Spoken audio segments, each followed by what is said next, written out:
Thank you so much for the opportunity to join you. I'm so pleased and humbled and proud to join you at Morehouse today. I want to thank President Dr. Thomas, a fellow Midwesterner, for helping to welcome us here. I want to state my admiration for the passion of the New Deal Democrats at a time when it is so important for young people to be discussing these issues.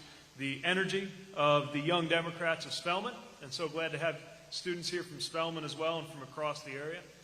I'm also mindful that a lot of students here in the area have safety on their minds right now and want to extend my condolences to everyone who has been impacted. It's an important time for the presidential campaign to find its way through Atlanta, and I believe it's fitting that the path to the White House right now goes through Morehouse. There is a man of Morehouse memorialized in South Bend. We recently set up a statue that records a moment when Father Ted Hesburgh, who was the president of the university near my community, Notre Dame, stood at Soldier Field locked arm in arm with Dr. King. And we set up a statue of that, life-size, on Main Street, overlooking the courthouse, as a way of keeping an eye on justice as it is going through its procedures in our area, and as a symbolic reminder that anyone could join hands with the symbolic memory of those men in order to orient their hearts toward the need for justice in the future. I think now is the time for us to think about what it will take for us to join hands and bring about a better future for this country.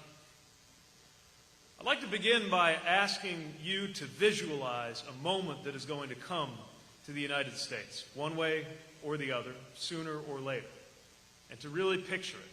And what I'd like you to picture is the first day when the sun comes up in the United States and Donald Trump is no longer the president of this country.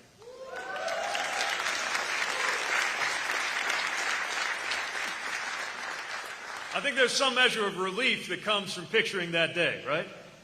That we can put some of that chaos behind us and the corruption behind us, the division of a divider-in-chief. The tweets, just putting the tweets behind us, will make for a good day. But actually, the reason that I ask Americans to visualize that day as clearly as possible is not just that there are so many things to look forward to, but also to think about how challenging, how tender of a moment that's going to be here in the United States. Because this country, with everything that it has been put through, will be even more divided, even more torn up over politics than we are right now. And at the same time, it will also be true that so many urgent issues that have become crises in our lifetime will not have taken a vacation during the impeachment process. They will be waiting as urgent priorities on the desk of the next president. So my purpose in running is to be the president who can do two things at once, who can unify an American people who will need healing and unification, and inspire the American people to be unified, not polarized, in dealing with these issues that can't wait another minute, to stand on the rubble of our norms and institutions and pick up the pieces and guide us to a better place. I'm running to be a president for that day after. And I believe that even though that is a tall order, we can see the way to do it right now.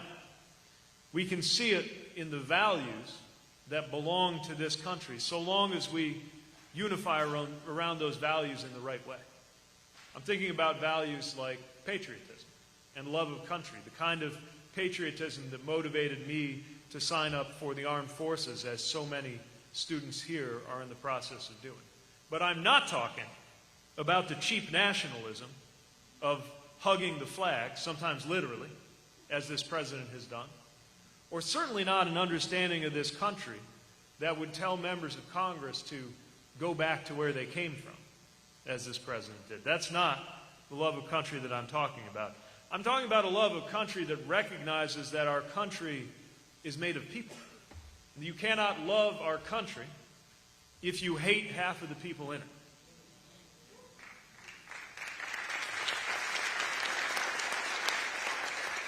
I'm talking about a deeper sense of belonging in this country.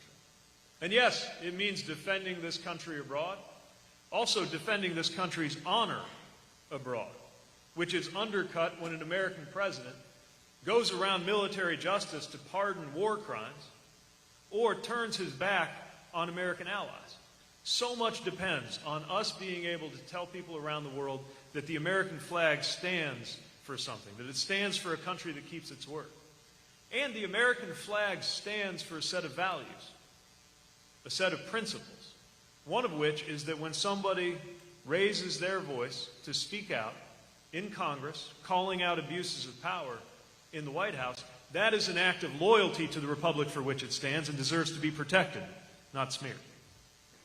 I'm talking about an understanding of protecting this country that begins with the knowledge that protecting this country starts at home, which is why it is in the name of national security that I insist that the Second Amendment must no longer be used as an excuse to do nothing at all when it comes to gun violence in this nation. It is a matter of national security that we act against the threat of white nationalist violence before it takes one more life in the United States. And it is a matter of national security that we prepare for the future, which means treating climate change and its impacts as the global security threat of our time. That's what I mean when I speak of honoring a value like patriotism, delivering security, and speaking in the name of love of country. I see these values that could be used to unify us, some of the values that Kristen and Heaven mentioned a little earlier as part of the history of the formation of HBCUs. But now they're being used to wedge us off against each other. I've been thinking a lot lately about a value like faith. Now, this is a country that by its constitution belongs to people of every religion and of no religion equally. But I also believe the time has come for a White House that people of faith could look to and never have to scratch their heads and wonder to themselves, whatever happened to, I was hungry and you fed me? I was a stranger and you welcomed me. What you did for the least of these, you have done for me. That matters. And people of faith need to know they have a choice beyond endorsing or condoning what's going on in this White House, because God does not belong to a political party in the United States of America.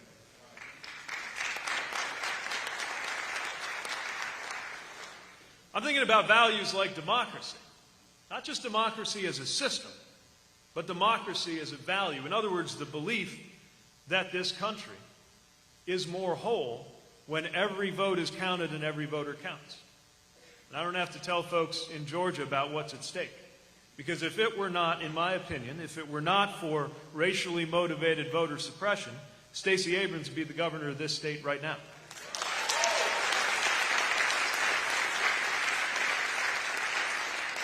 We see it in how access to the vote is restricted. We see it in how districts are drawn to where politicians are picking out their voters rather than the other way around. We see it in the role of money in politics, where Citizens United holds as a Supreme Court decision that corporations have the same political souls as human beings. This is why I'm convinced that we need a 21st Century Voting Rights Act in this country. Why we need to see to it that our fellow U.S. citizens in the District of Columbia and Puerto Rico have full political representation in the United States. And I've even gone as far as to argue that in a democracy, it might be appropriate for us to choose our nation's leader by simply counting up all of the votes and giving it to the person who got the most votes, like we do in every other election besides the president's. That's what I mean by honoring democracy as a value. And I think that we must honor the value of freedom. But I don't just mean the freedom of cutting every regulation and tax in sight. I'm not concerned with preserving the freedom of FedEx or Amazon to not have to pay any federal income taxes at all. I'm thinking about the real freedoms that affect our lives, freedom from and freedom to. Sometimes it is freedom from government interference, sure. Freedom, in my view, entails, for example, freedom from the government dictating to women what their reproductive health care choices ought to be.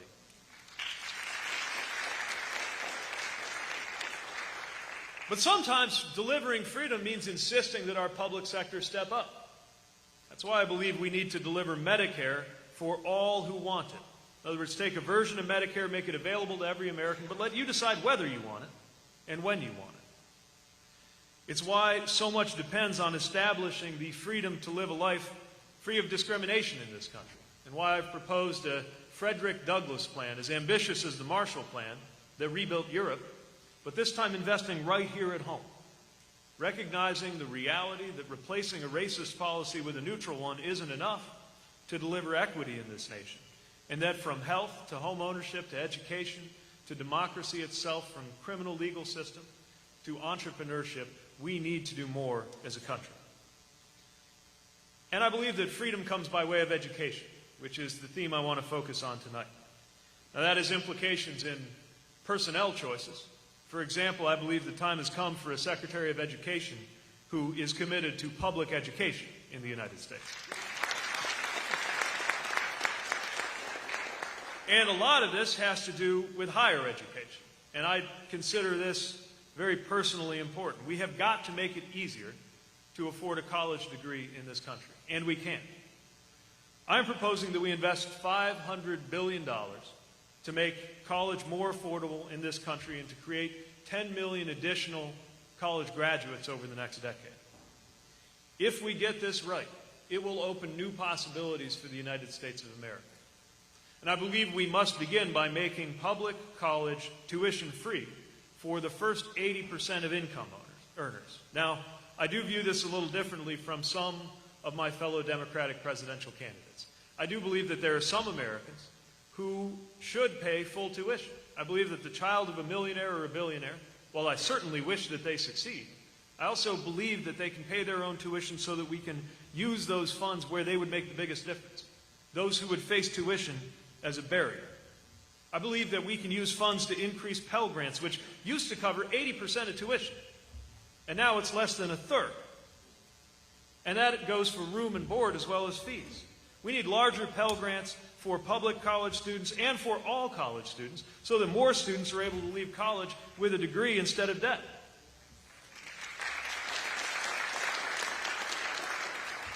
And we can streamline the bureaucracy around that. If you've ever filled in a FAFSA, you know what it is like to have your time wasted by the federal government. Because if we just allowed the IRS and the Department of Education systems to talk to each other, most of the FAFSA would already be filled in by the time you got it.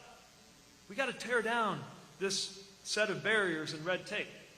And we have got to recognize the historic responsibility incurred by the United States of America to make sure that those Americans who were systematically excluded generationally from thriving in this country, knowing that education is a pathway to freedom, and knowing what HBCUs have done to lift up this nation, that deserves support, which is why I'm proposing that we assign $50 billion in dedicated funding for HBCUs and minority-serving institutions across the United States of America.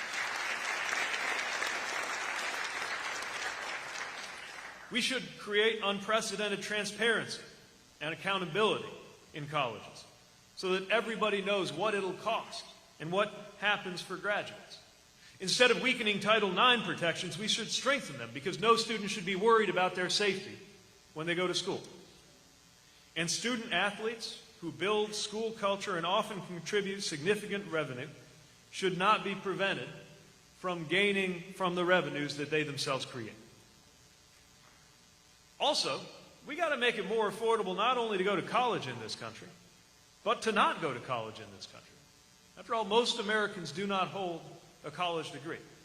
That's why I'm proposing that we invest billions of dollars in scaling successful local workforce training and lifelong learning programs, doubling annual investments in career and technical education, scaling workforce partnerships, building up internships, making sure internships are paid and tax deductible so that it is easier for these opportunities to arise. And I believe that our country would be well served to reestablish a culture of service, which is why we should make the public service loan forgiveness program more generous and more user-friendly to encourage more students who graduate to take up an experience in public service. And I am proposing that we create 1 million paid national service opportunities a year so that everybody can have the same experience of working on something challenging with fellow Americans from diverse backgrounds like I had in the military, without everybody having to go to war in order to get there. That is the goal of national service. If we take these steps together, we will be able to change the future of this country at its tender moment that is ahead. I'm worried for where our country is headed. Even now, we may be underreacting to the gravity of the moment. But I'm also here filled with a sense of hope about what can be done.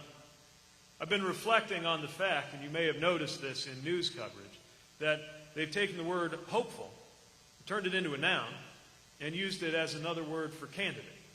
In other words, all the people on the debate stage, like me, will be described this week as presidential hopefuls.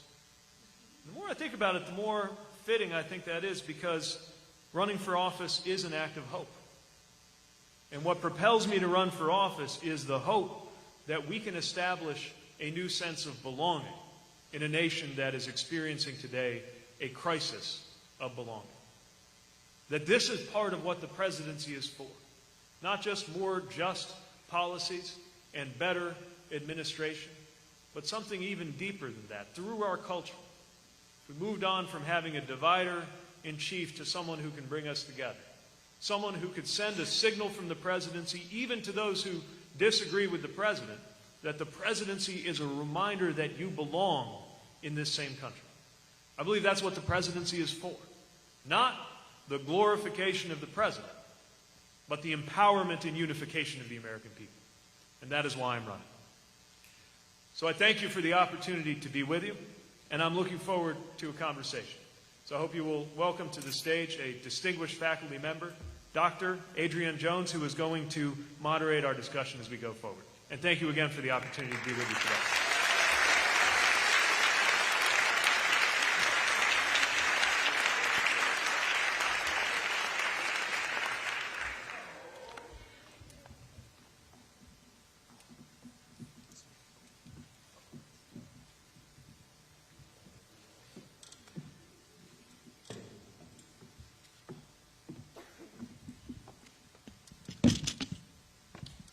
Good evening, everyone. How are you, Mayor Pete? I'm so glad to be here. We're really happy to have you. I wanted to welcome you to Morehouse College. We're founded in 1867, and we're an HBCU, and we're the only HBCU dedicated to the education and development of black men. We have a foundation in social justice and a basis in Christian faith, which I think is personified by our most famous alum, Martin Luther King, who you just spoke about, and Benjamin Mays and Judson Lyons, and many others. We're also located in the Atlanta University Center, which we share with Spelman College and Clark Atlanta University. So we're thrilled that the road to the White House runs through Morehouse, because we think this is a very important election. And not only are we interested in unseating the current president, but we're interested in candidates who have black people's issues in mind. Congratulations on your recent surge in the Iowa polls. Thank you. You're welcome.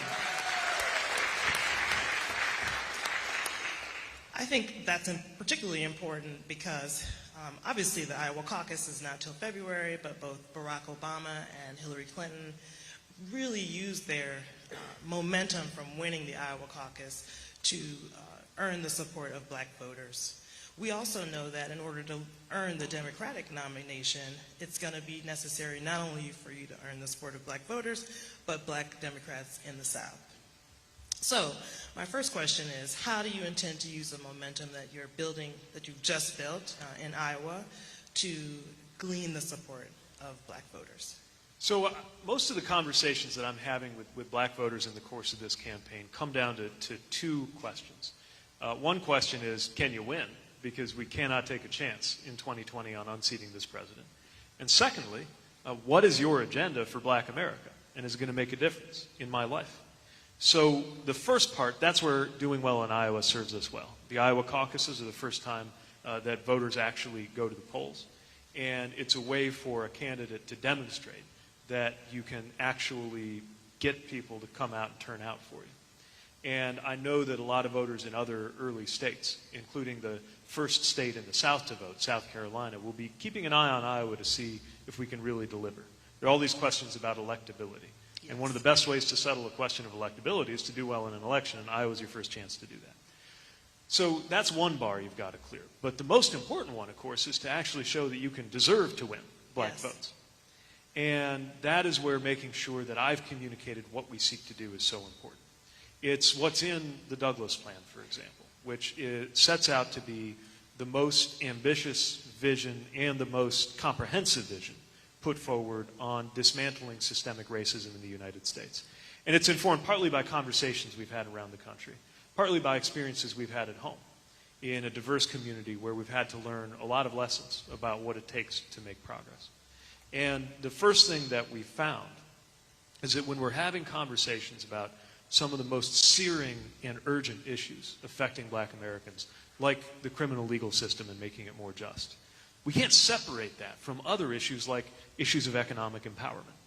And so the cornerstone of the Douglas Plan is to triple the number of black entrepreneurs in the United States, to co-invest in minority-led small enterprise, and taking inspiration from what Maynard Jackson was able to do right here in Atlanta with taxpayer dollars to help build up a black middle class, to make sure that the federal government is doing its part in purchasing.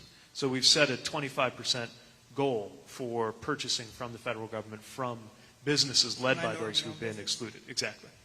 So that's the economic piece that I think needs to be talked about just as often as we talk about the criminal legal system, so that it doesn't sound like all there is to the black experience in America is dealing with criminal justice. Now, that being said, there's a lot of work to do in the system. I believe that if incarceration made a country safer, we'd be the safest country in the world because we're the most incarcerated. Definitely. Obviously, that has not delivered safety. And we can cut incarceration by half in this country. Now, that means pressing state governments to do the right thing, because a lot of this is at the state level, but it also requires federal leadership. It requires that we end incarceration as a response to drug possession in this country, because we have seen so many cases where the incarceration does more harm, especially the incarceration of a parent, than the offense that it was intended to address. It's why we need to do more for policing in this country with justice. And I'm proposing that we create a national police academy to help, kind of along the lines of a West Point.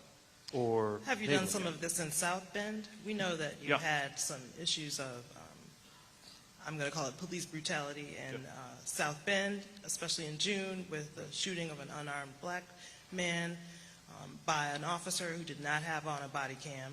How did you deal with that in the South Bend, and how do you intend to address that issue nationwide? So when I arrived, we found that our police department was very, let's say, old school. And I've learned a lot about what it takes to drive reform, which is part of what motivates me to do it at the federal level too. But yes, we worked on this at the local level too. And this year, Eric Logan in June is the name of the individual who was shot and killed by a police officer who did not have his body camera activated. Now, it's not clear. There was a knife involved, but an outside investigation is looking at what happened here. I called for that outside investigation because there was also a lot of concern about local police investigating themselves. So one of the things we know is the importance of outside investigation.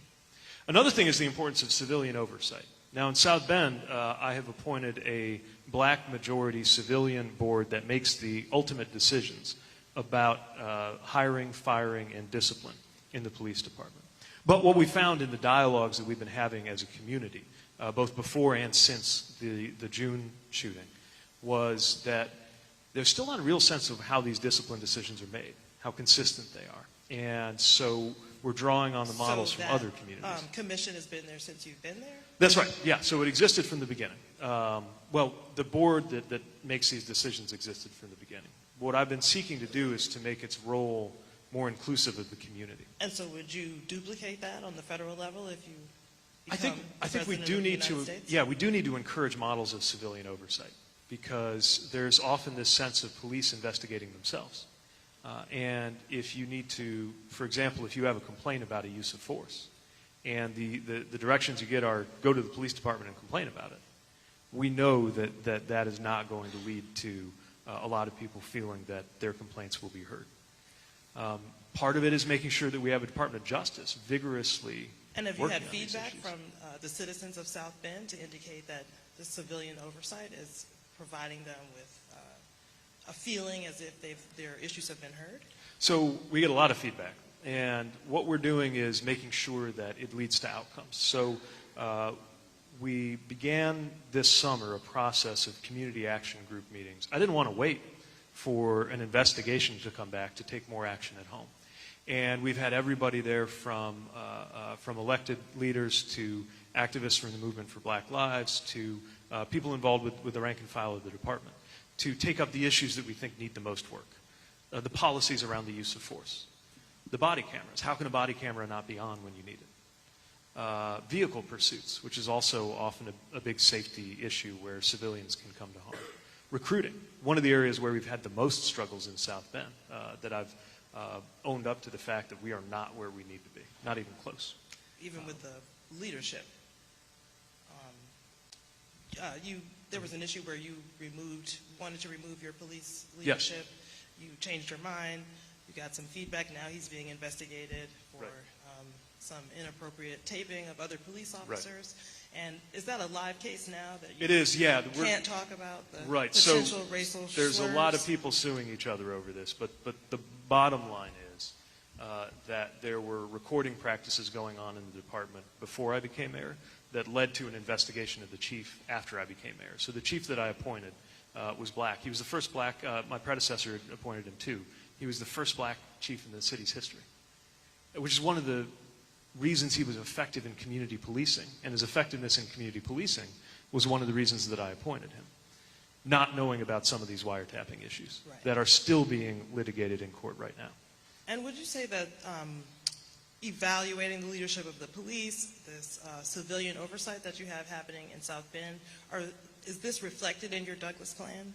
And are you gleaning support for it? I have to ask about some of the review of the Douglas plan and your engagement in South Carolina that's been covered by The Intercept. Can you talk to us a little bit about representations in the Douglas plan and the response of South Carolina legislators to your candidacy and to your plan? For sure, yeah. So the Douglas plan was formed with input from black leaders and civil rights leaders across the country. And I hope that folks here will, if you're interested, take a little time to review it in full on the website because it's more than I can speak to in an evening. But we've been working to make sure that we get as much buy-in and support as possible. I think what you're referring to is a miscommunication about exactly who supported it in South Carolina. Yes. That was a learning experience for the campaign staff and one that I'll own up to because I'm in charge of the campaign. So we have a lot of people who are supporting it, but a few people who didn't believe that the message reflected their support. So we're clearing that up. But we're also very proud of the support that this plan gets and also always eager to get more input on how to develop it and carry it forward. Because this is a living document. This is something that I want to be able to arrive at the White House and say, this is something that the American people elected me to do.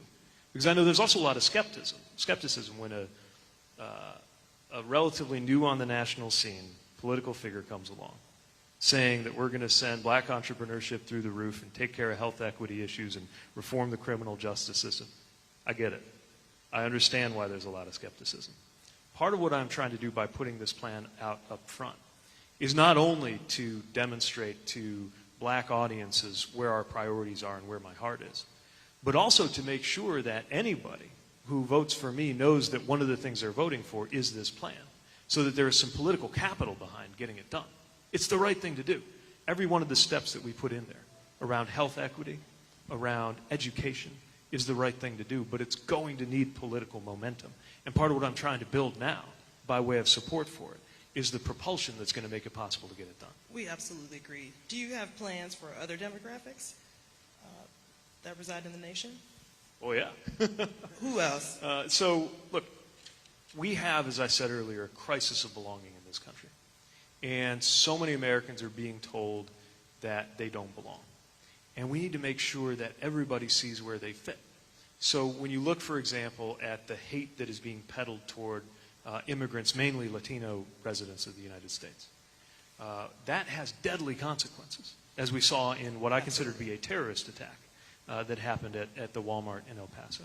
And so we need to ensure that the message goes forth from the White House that when people are new to this country, they are bearing a gift, and that is part of how this country is built up.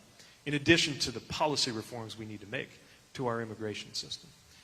We've had wonderful dialogue with Native communities. If you think about it, it's really two categories of Americans who've been officially, legally excluded from citizenship: Black Americans and the American Indian community. And so making sure that we respect tribal sovereignty, making sure that we support tribal education, which is important for some of the same reasons that supporting HBCUs is so important.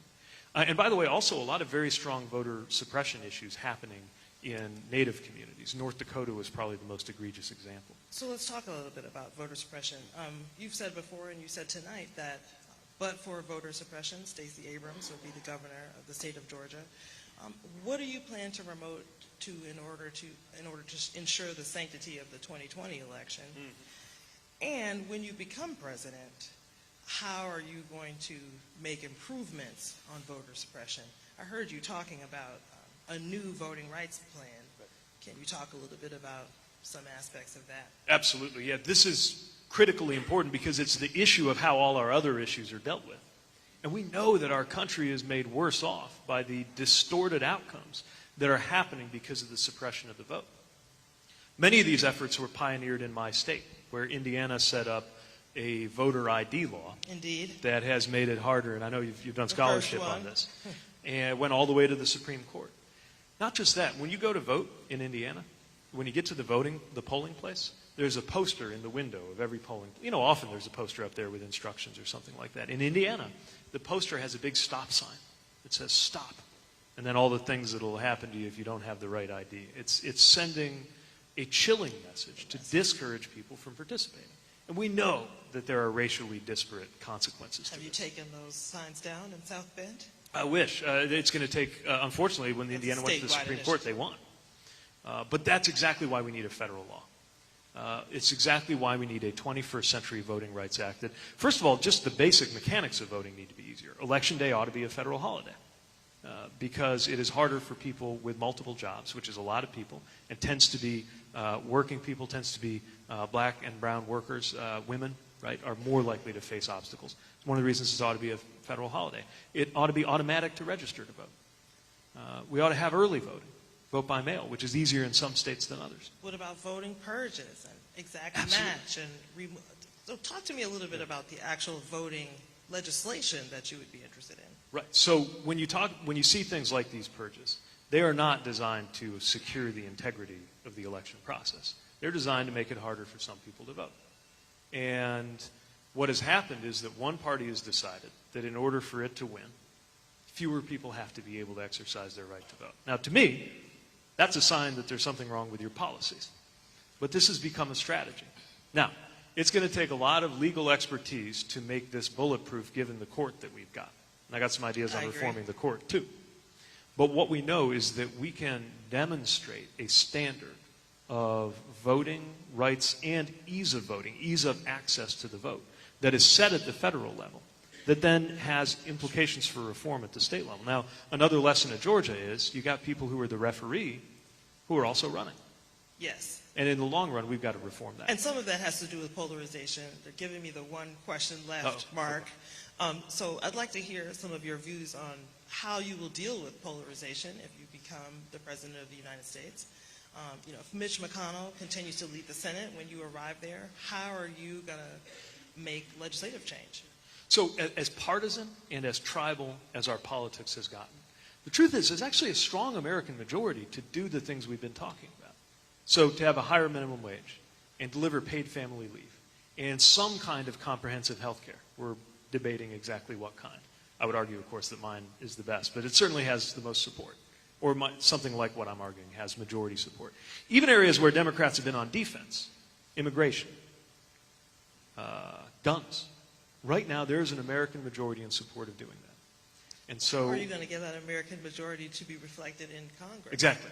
So in the long run, this is why we need reform of redistricting and money in politics. Yes. But I also believe that one of the best uses of the big airplane that comes with the Oval Office is to fly it into the home district of any member of Congress who is getting in the way of an initiative that is not only the right thing to do, but actually popular, even in conservative areas, and remind their voters of the daylight between them and their member. And that might sound terribly Is optimistic. that going to be you? Are you going to Absolutely. be moving around the country, essentially I think that's a big part of the job. campaigning against polarization once you become the president? Yeah, and campaigning for ideas that have a majority. Not everybody, right? Not everybody's going to get on board with any of these things, but they have. The American people want us to do these things, which is exactly why the president creates this dazzle machine to try to get us arguing over whether Chrissy Teigen was mean to him on Twitter, Current president.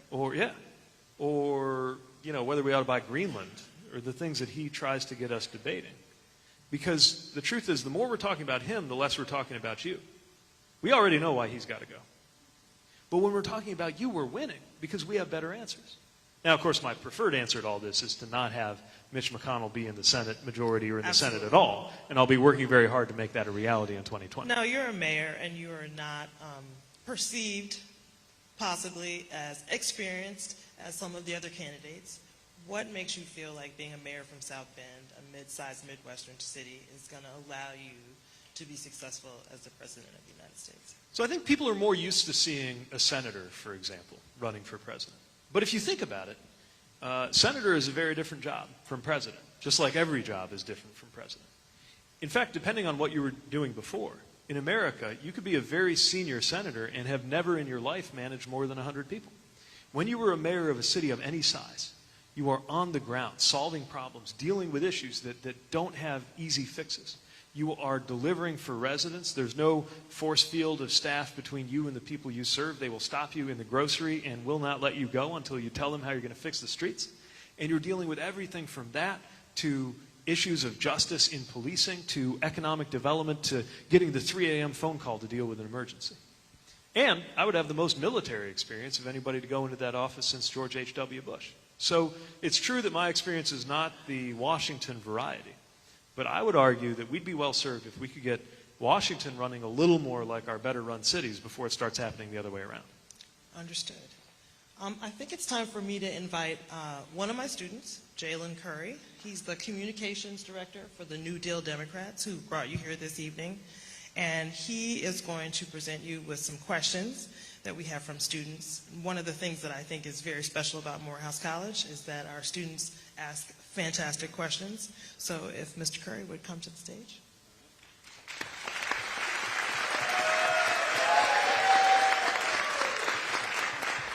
My name is Jalen Curry. I'm a freshman political science major from Rock Hill, South Carolina, and I'm the director of communications for the New Deal Democrats. Let's give Mayor Pete a hand for coming out today.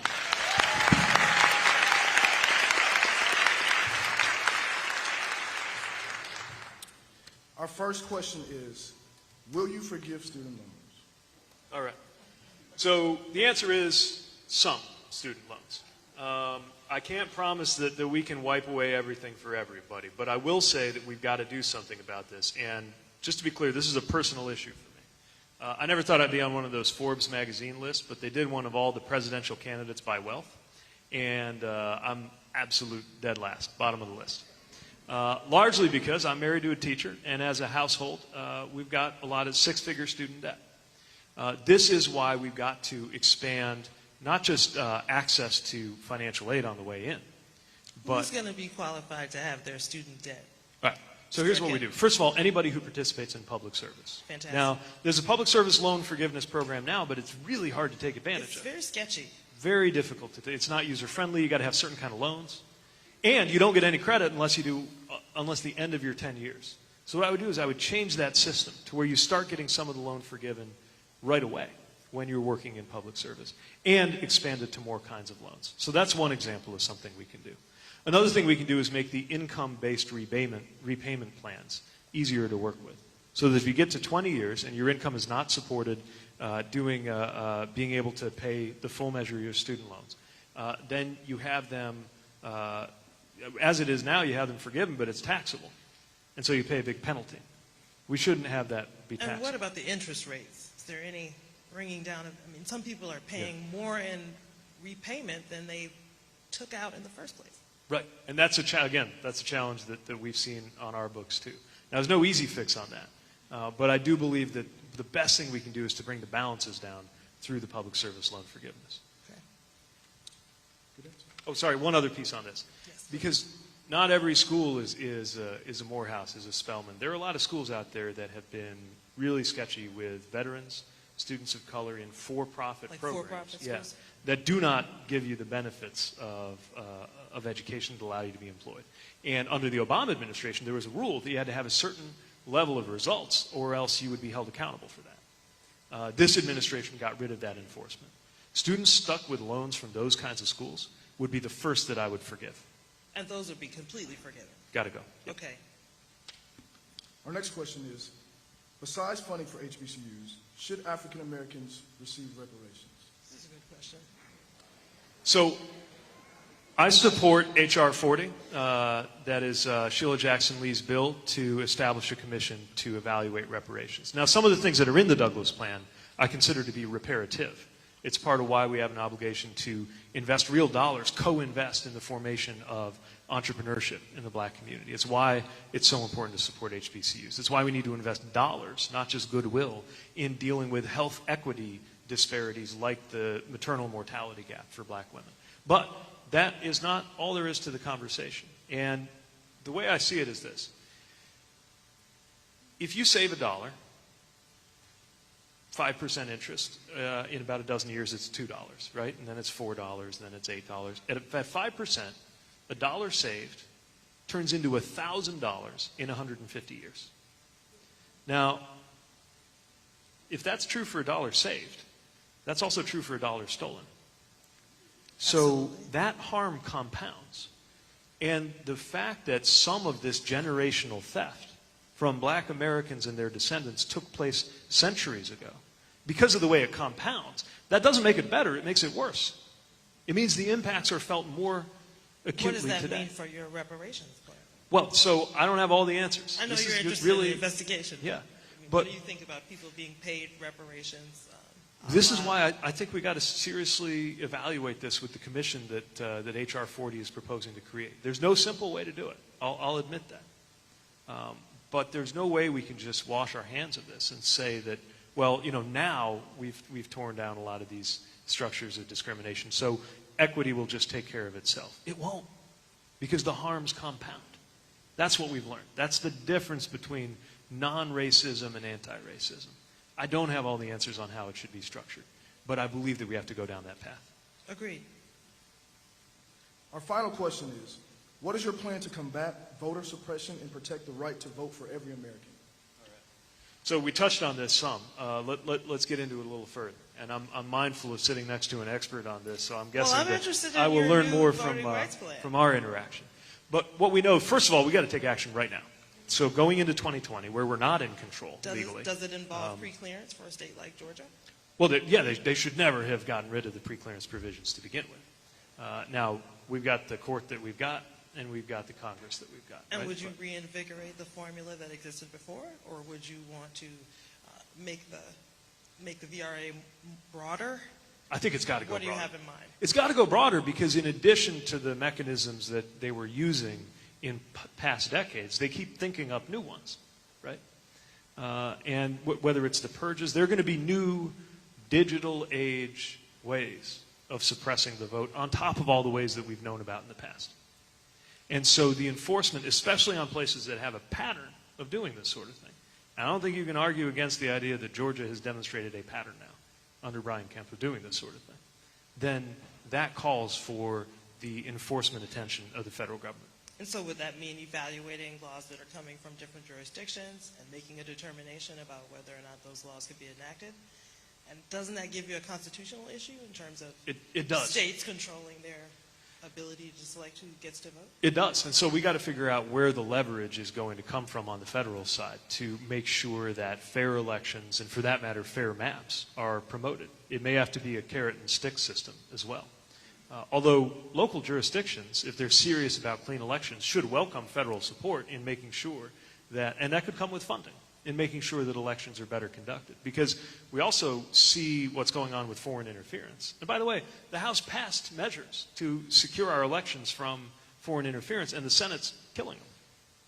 One of many, many good bodies of legislation coming out of this House, like federal minimum wage, like prescription drug plans, like doing something about gun violence, that the House passed. Don't let anybody tell you there's a do-nothing Congress. The House is doing its job, and then Mitch McConnell's Senate is killing it.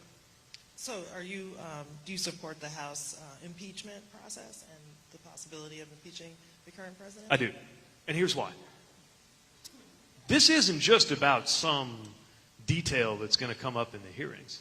The president admitted on national television to an abuse of power. He's already said that he did it. It didn't look like a confession, maybe, because he doesn't have any capacity for shame. But that's what it was. It was a confession. So he left the House with no choice. And this isn't just about holding this president accountable. This is about the fact that 50 years from now, a president's going to look at this moment, and they're either going to decide, oh, I can get away with anything, or they're going to decide that no one's above the law. Now, I have a pretty dim view of what this Senate is likely to do and whether they're going to do the right thing. Although, I believe that if the president does remain in office a year from now and gets an electoral thumping at the ballot box, then that just might be what it takes to get some congressional Republicans reunited with their conscience when it comes to the future. Do we still have more time? Why not? Let's do one more. Fantastic. Could you tell us a little bit more about your thoughts about the Supreme Court? Early in your campaign, you said that the Republicans needed to do something to redress the situation that happened with Merrick Garland, and then they ended those filibusters that allowed Gorsuch and Kavanaugh to sit on the court. Would you think about expanding the number of justices on the Supreme Court? How do you think How do you think national support for nominees for the Supreme Court can actually get through? So I take this very seriously, partly because my marriage exists by the grace of a single vote on the U.S. Supreme Court. And so many Americans in different ways are seeing our rights come up for debate in what is turning into one more political battlefield. And we have got to stop that slide toward becoming a nakedly political institution. And I think we should contemplate some major, major reforms. So on the scale of what to do, a comparatively mild reform, but one that deserves to be taken seriously, would be to have an 18-year term limit. That way you know the exact same number of appointments in each presidency. And it would kind of create a more regular pattern instead of now. People are rolling Exactly. Yeah, because justices used to just retire like everybody else. Right. Now we see justices timing their departure from the bench, sometimes maybe timing their departure from this earth according to who the president is and what their politics are. And it's no way to run the highest court in the land. So that's a milder reform. A bigger reform would be to change the makeup of the court to have 15 members. But here's what you could do. 5 of them would only be seated if the other 10 could all agree. In other words, the first 10 are appointed through regular political mechanisms. It's like understudies. Kind of, or a rotation. This idea is called the balanced bench. It's being discussed in the Yale Law Review right now. Okay. The point is not to make the court more liberal. If I'm president, the court will be more liberal because I'll appoint justices who agree with me. But in terms of the structure of the court, that's not about winning the day for one point of view. It's about making it less political. And so if you have 5 justices that you need for a quorum, they can only take their seat if the other 10 all agree on them. Then you're going to have at least 5 justices who are outside of that political warfare. And it's a model that deserves to be taken seriously. I'm not wedded to it as the only way we can get this done, but I think it's one of the most promising. Another idea would just be to rotate justices on and off of the appellate bench. It changes where would they come from? Would they come from the appellate level? Exactly, yeah. You'd have them come up to the Supreme Court. Technically, all of the appellate justices, this is how you keep it constitutional, all the appellate justices would be considered associate justices, but you would only seat 9 of them at a time. Look, we don't have to solve it all today. My point is that we have got to build into our future big reforms to change this body before it gets completely ruined by politics. This is a country that used to be capable of constitutional amendments to tune up our democracy quite often. As recently as the 1970s, they changed the voting age to 18. I think most of us in this room can agree that was a good thing. Yes. Set up the 25th Amendment. Even a good amendment that did not get passed, the ERA, did a lot of good because it led to Title IX. We have lost our capacity for structural reform. These are big changes. And I thought that you distinguished yourself from Warren and Sanders as being someone who was more pragmatic and less urgent about big changes. Right. Can you talk about the difference between you and those candidates, and how do you see them going too far, and how do you see your policies as being more reasonable? So this is a problem with the kind of left-right system, right? Is it makes it look like you've got to kind of fit in this one place. As you've seen, I'm as far forward as anybody can get on democratic reform. But I do think that they are too extreme on what to do about health care, for example. And it's just that I think that with Medicare for all who want it, we make sure everybody gets covered. But I think it's better not to order you to take the government plan if you'd rather have the private one. I just want to make sure one way or the other, everybody has a plan, right? Same thing with the college thing. I want to make college tuition free for anybody under $100,000 bucks. And if you're between 100 and 150,000 in income, you would get some help. But I think there are folks in this country who can pay full tuition, and they should. And it's nothing against them. I just think they should, so we can save those dollars for other things. So that's where I guess the views that I hold would be considered more moderate. And again, part of this is about holding an American majority that's ready to do these things when we're so dangerously polarized. It's not watering down our values, it's getting something done. And these problems can't wait any longer.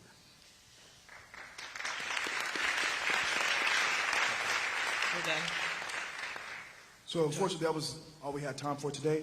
But on behalf of New Deal Democrats and President Thomas, we would like to thank Mayor Buttigieg and Dr. Jones for this amazing event tonight. Everybody can round of applause for this. Thank you for coming.